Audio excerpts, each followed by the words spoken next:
So, okay, hello everyone, good morning. So, it's, the presentation is going to be like very conventional presentation. So, hopefully today we're going to have a bit more interaction with this and with this report. But before I start with this report, I'm going to preface it this one with the fact that learning history is something that is, it can trigger emotions, can trigger a lot of things. So, if you feel uneasy, if you feel uncomfortable, then that's actually very necessary when you understand things. So without triggering emotions or without understanding the plight of the people who came before you, it's very impossible to also process those things to begin with. So I want to ask a question. So have you ever noticed this type of political commentary before? So just a yes or no question. Have you seen this in Facebook or in newspapers? Have you? So medyo mixed na to ang responses. So next is this one. So recurring themes of satire and exaggeration is precisely what caricatures are to begin with. So as you can see here, this is from Cartoons in Philippine Politics, which is from November 2021. So this was during the twilight days of the Duterte administration, and at the same time also COVID pandemic at the same time. So we will just try to discuss later on what these elements are, but in the context of the American occupation between 1900 and 1940. So at the same time, we know what satire is already, right? Na marag trigger siya o some sense of like comedic effect, at the same time it targets certain issues in society. So that's what satire is, and that's a very critical element in terms of understanding, and also in terms of constructing caricatures or political cartoons. So have you also noticed this famous poster before? Have you seen this one? And it's a Captain America, those things. So this is like a very common photo, a common picture before during the 1940s, and also during the time when the United States was like building itself as a global might, like pillaging colonies, and also all of those things. So this is Uncle Sam, a very prominent icon of racist caricatures during the era of occupying Spanish colonies as well as other colonies in Asia and also in the Americas as well. So and we asked multiple questions for this one. So what was it like to be a Filipino under an oppressive American regime? Why were caricatures used as a medium before in terms of communicating, in terms of actually trying to express what the people or what the people on the ground feel? And lastly, and why was it important? Why was it an important tool in imaging the status quo at the time of the American occupation? So for all of these reasons, there is a need to examine the conditions of the Philippines under the American occupation. And Bernard will be talking about the fragments of the political caricatures of this certain era. So the Philippine-American War was a result of the onset of the American occupation here in the Philippines after the U.S. bought the Philippines from Spain. So there were like a lot since that was also during the twilight days of the Spanish occupation in the Philippines. There were also a lot of things happening already in the Americas. So with the bombing of the USS Maine in Cuba, somehow they used this one as a leverage to actually get the Philippines off Spain. But somehow, a lot of Filipinos actually did misunderstand this as something na, I think you're going to be liberated, you're not thanking us for this one. But somehow they were actually wrong. And when they realized, when the revolutionaries realized that this was not the case, the resistance against the American occupation started to loop. It boiled over in 1899, which was the start of the Philippine-American War, which is from 1899 to 1914. So as what was mentioned earlier, the Philippine-American War between 1899 and 1940 was a product of a lot of factors and also a lot of events, happening at that time. But the main driving force for that one is basically just tatong driving force revolutionaries na they thought that, okay, we need to resist this one because the grip of the Americans that have on us at the moment is already very strong. Maybe just as strong as the Spanish reminds us already of the dark past that we need to forget and we need to let go of. So this is just like among of the like cartoons and also images or paintings that depict the harshness and also the reality that the people, the natives and also the revolutionaries experienced during the time of the onset of the Philippine-American War, including this one, the Filipinos taken as POWs or prisoners of war. So, just a bit of tangent. So there is some sense of depiction. There is like barely any sense of depiction in the lived experiences of Filipinos at the time of the Philippine-American occupation. So medyo, this is like kind of a very personal thing sa ako because there are some things na, like, in terms of imaging or depicting the lives of people sa Spanish era, there are a lot of like references in movies regarding that one. But there is barely any representation or depiction of what the lived experiences were of the natives at that time. So this is an example of a movie that if you want to watch, it's actually a very nice movie that depicts the lived experiences of the people at that time of the American occupation. So the name is Balaniga by Cabin de la Cruz. So this was set in summer, and if you can still remember, this was also at the time when the Americans actually stole the Balaniga bells, if you remember that issue back then. So since that was like some of the prized possession during the Duterte administration, they actually returned it already back to us.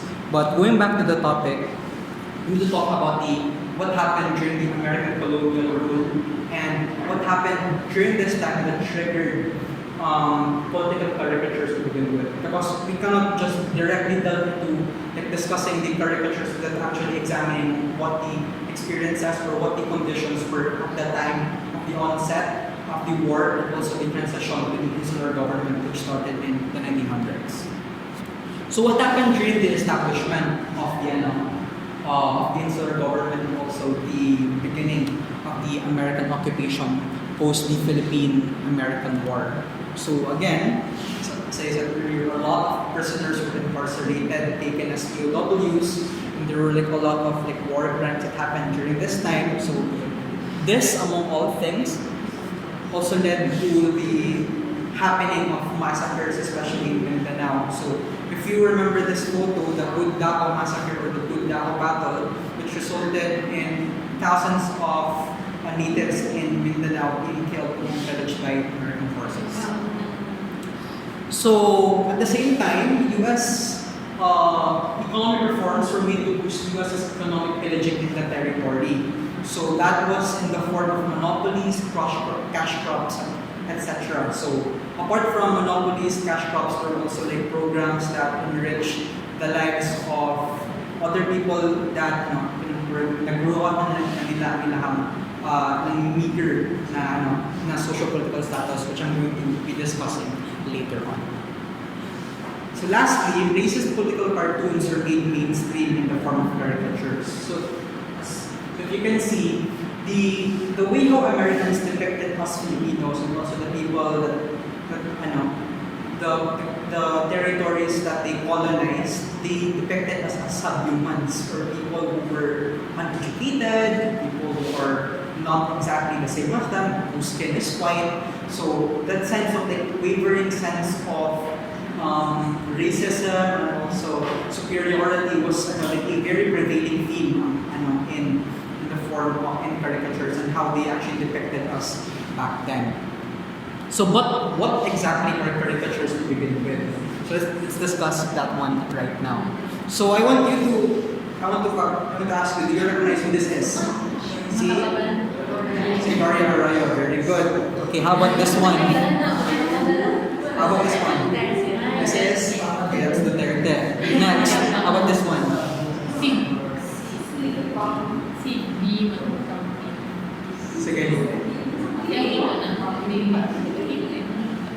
This is Jose Maria Sison, the founder of the Communist Party of the Philippines. Okay?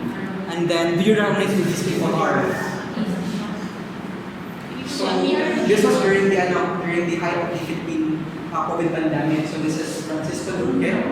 Then, si Harry Roque, si Mongo, and then si Rodante Marcoleta. So, the person behind the ivermectin na scandal. So, do you recognize na any kind of element so far in terms of caricatures? Exactly, exaggeration. So, do you also recognize this cartoon, which is very popular in websites and forums? So, this is the Happy Merchant, or an American cartoon of a Jew so it's a very anti-Semitic kanang imagery of a Jew, like bumot, na siya kanang skull cap, tas tapo ang ulong. So that was how they image the Jews before. So kanang mga ang iyahang itsura, some of it incites the idea that the person is greedy, or i-attribute niya ang kanang greediness sa kanina certain race. So that is how powerful caricatures were before and even until now. So caricatures for the longest time have been used in media for commentary and also for other reasons apart from the political commentary. So it could be the comedic effect. But even with comedic effects, in some of them are the most vile, offensive and inhuman works to ever exist. So the title of this one is actually a very offensive statement with hard argument pag-use ng word. So this was also the depiction of Black Americans back then in the US. So derived from the Latin or early Italian caricare, caricatures are made to exaggerate features and physical characteristics so that the moment that you see the image, you're already reminded of who the person really is. So we talk about Gloria, yung pinaka-prominent niya na physical characteristics yung yun.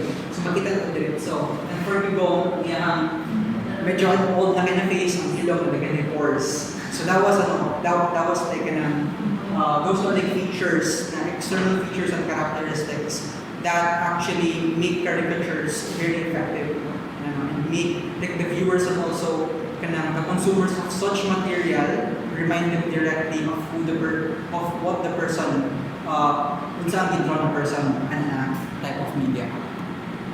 So, political cartoon and caricature. So, in a sense, political cartoon is just a general medium of how the thing looks like. What the caricature is just the art style. So, again, caricature, the grabe ang exaggeration of body parts, usually ang head na-exaggerate. Okay?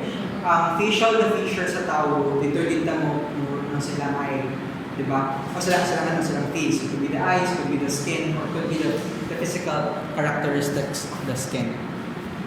So in this, there are also multiple perspectives during this time. So you have the Filipino perspective and the American perspective at the same time.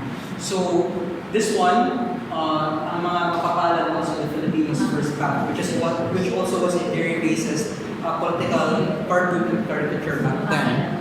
But we need to focus more on the Filipino perspective, which is going to be like the subject of today's report. So these are like one of the prominent publishers of Filipino caricatures during the occupation. So we have Lipag Kalabaw, La Independencia, and Bagong Puso. So Lipag Kalabaw was actually founded by Lope A. Santos. So if you know him, he is a Filipino writer that eventually became a Filipino senator. La Independencia traces its roots back during the Spanish occupation. And if I'm not mistaken, this was founded by Marcel Rich del Pilar. And then for Bagong Puso is the only thing na kind of different than Gilian because Bagong Puso was actually founded in Cebu City. So may bawang na Bisaya ang nagigamit na language sa tabloids at that time and trying to convey their political cartoons. So what are the rubrics for analyzing caricatures? So we have the visual elements, message, satirical nature, the quality and the context of the cartoon. So if we talk about visual elements, we talk about how the image looks like in general and how the caricatures look also in general. So unsa na certain race or certain certain na demography ang gina-refer natin na caricature. Tapos dapat ma-encapsulate niya sa rubric kung makuha ba dito sa tao ang impression okay, like this person, or like the drawing is actually, depicting this type of person or this type of person. Secondly is the message. So, kung saan message, what is the message of the caricature? So, kita ko ganina katong Filipinos first path, the message ato na ginakita-kita natin is that Filipinos are dirty. Filipinos magpapakita ka.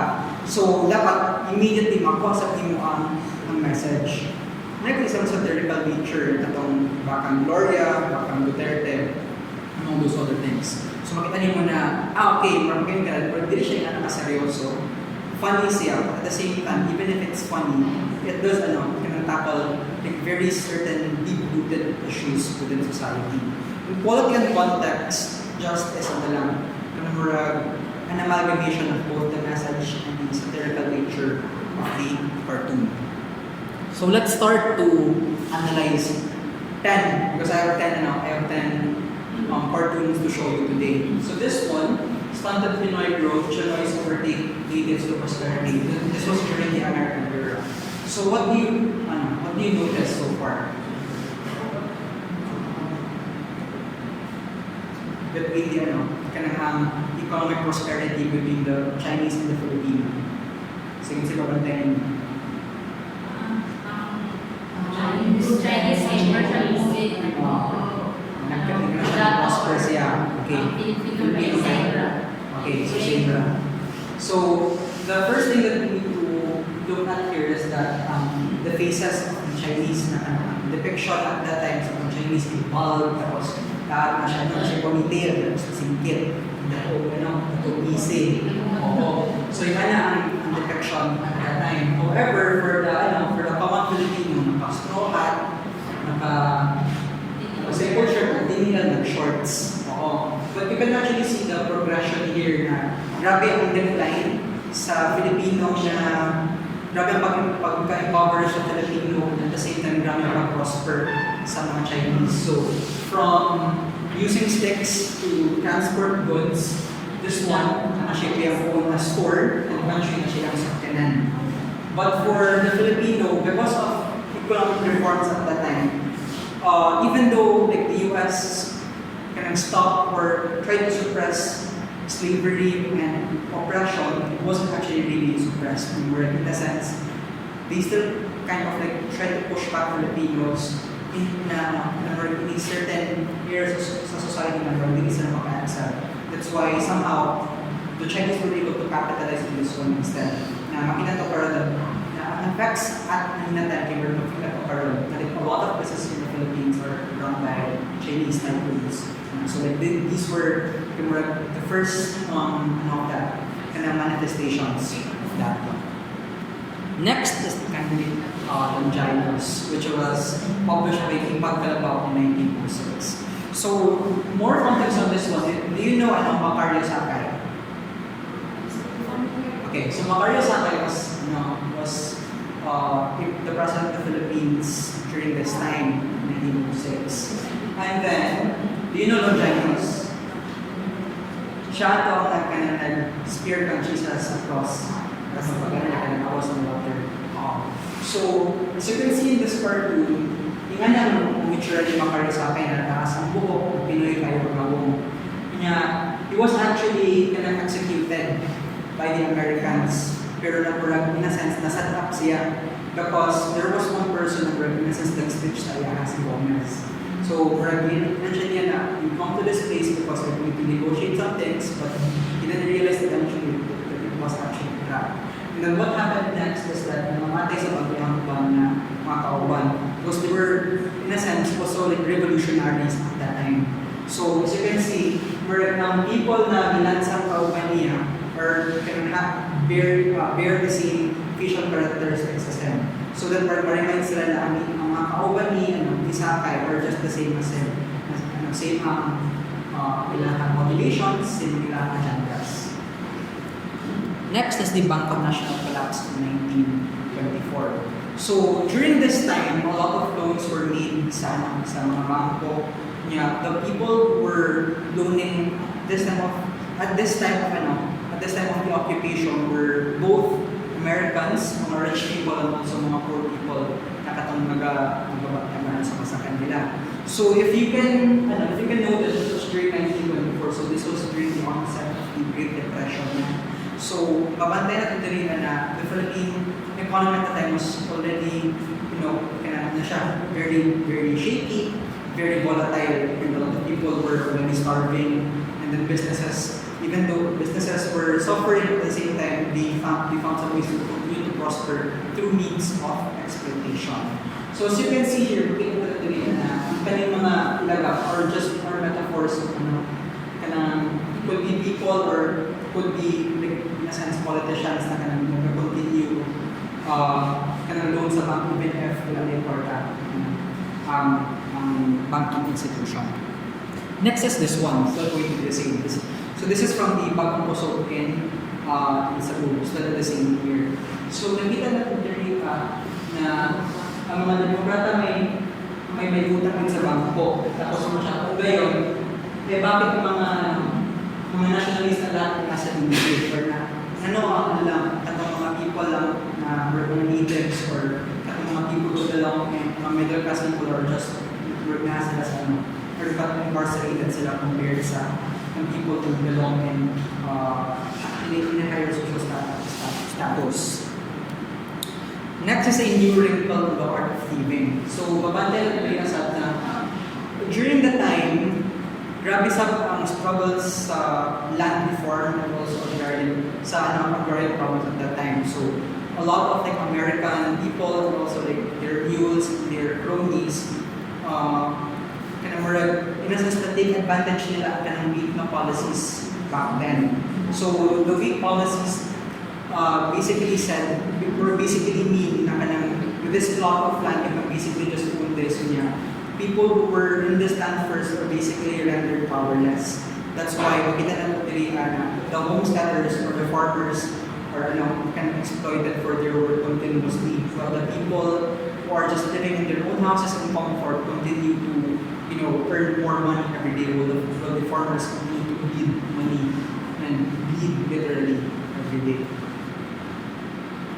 So this one is also a very prominent one na makita natin nato, we can actually see the salience in the economic disparity between the natives and also the rich and the upper class during that time. So this is still from bagong kusog, the title is ang latag na toon, ang kabuson tayo. So the rich become richer, the poor become much more poorer. So makita natin dito na even in the instance na grabe na ang talisod sa farmers na ibang naging kayo lang ang kapal na ginagamit niya, ay kapon, sila ang people belong to the rich class still continue to eat like very glutinous eating. So that is still a metaphor of them not actually caring about what the feelings of the people are on the ground, because what they just hear at the end of the day is still just money.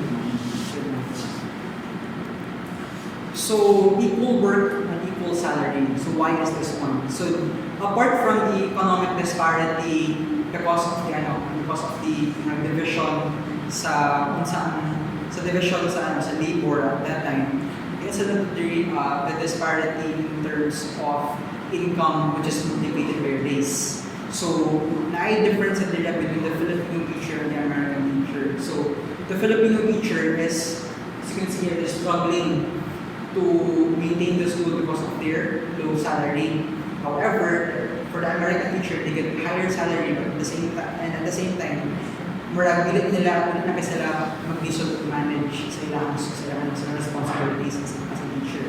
So those are things na kanang kita sa before, because it is not like in terms of physical characteristics, the Filipino teachers walking kayo, baba ng salina, so nanay mga ipatay na ito mga bangag. So the maestro Americano remains to be a fat person, obviously healthy, really obese, and then sige nagkaon. So rin na siya. So recurring ang theme sa recurring theme sa how people back then depicted Americans during that time. So this is just the same as sa una, sa previous slides na ang mamumunong Amerikano, mamumunong Pilipino. So, ang homesteader na American, siguro siya magdaro na ay ligid, you can earn $5 a day. However, for a Filipino, kasi kung saan niya pag carry ka ng pinakasakang lugas or pinakasakang na humay every day, is still going to remain poor. So yung anak ng reality before at that time. And still, it's still like reigning true until to this day. So basically, this condenses into 3 key impact points. So number 1 is the perception of the American occupation. So we can actually see here how the Filipinos actually reacted heavily to the American occupation through the proliferation of caricatures, because on the ground they can actually see that their fellow countrymen were already dying of hunger and they couldn't pay the taxes, they couldn't even send their kids to school anymore. So those were the things na aspects that they actually felt on the ground. Secondly is the fostering of nationalism and resistance. This is especially relevant sa example ng Macario Sakay, because this was during this time na resistance was actually also suppressed heavily by the Americans. Na na-discuss natin ni Ma'am atong earlier na mga parts na this is due to the Americans avoiding the possibility of mutiny, because there weren't any Filipinos among their ranks. Because every soldier or every guard that they employ are actually just Americans themselves. This is maybe because their nature as Anglo-Saxons, na isa ganun sa bulan sila. So yun. Next is the reflection of power struggles, socio-political dynamics during the era. So very visible din ang power struggles at that time. Na masipag kung saan mo pag-work hard, you still can prosper heavily, because the system was already destined to begin with to keep you as low as possible. Diba? So socio-political dynamics at the same time between the rich and the poor, how the poor treated the rich, and how the rich treated the poor, and how the poor resented the rich for that. And that continued on for 4 decades during the time of their occupation. So, in a sense, caricatures help us understand problems in a visually enticing manner. So, obviously, reading can be quite tiring sometimes, and being able to understand the context of a piece with a few glances is why this form was very effective in carrying out sentiments. This is still very prominent until to this day, because this practice has long been kept in political commentary. So it's very important, because again, it's also very important na when you read an opinion piece, maglagot din ang asa So it would be much more better for you to actually dive deep sa picture muna and try to understand, and maybe makanang ka, maybe you need to read more in this one instead. So that is just a testament of that one. Next is that by using caricatures, we improve our understanding of our colonial history. This is aided by the representation of class dynamics. So class dynamics has also a very recurring theme in caricatures. Again,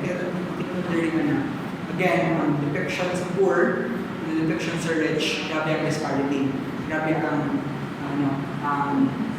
difference at that time. So political cartoons can depict acts of resistance or collaboration, showing how different groups responded to colonial rule. So there were other cartoons back then as well, especially the Igorots, who were actually in favor of the American occupation. But this was overweight by the majority sa Manila or sa entire Luzon when we actually resisted the American occupation.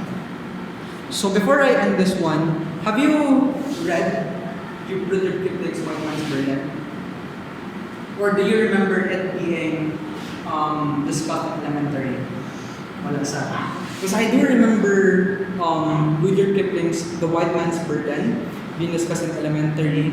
At the same time, in hindsight, there is some sense of absence of criticality in the Philippine history education system. So this is how The White Man's Burden looks like.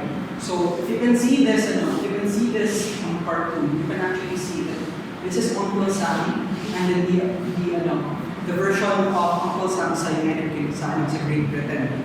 So, kung sa'yo mabasa, makita so far,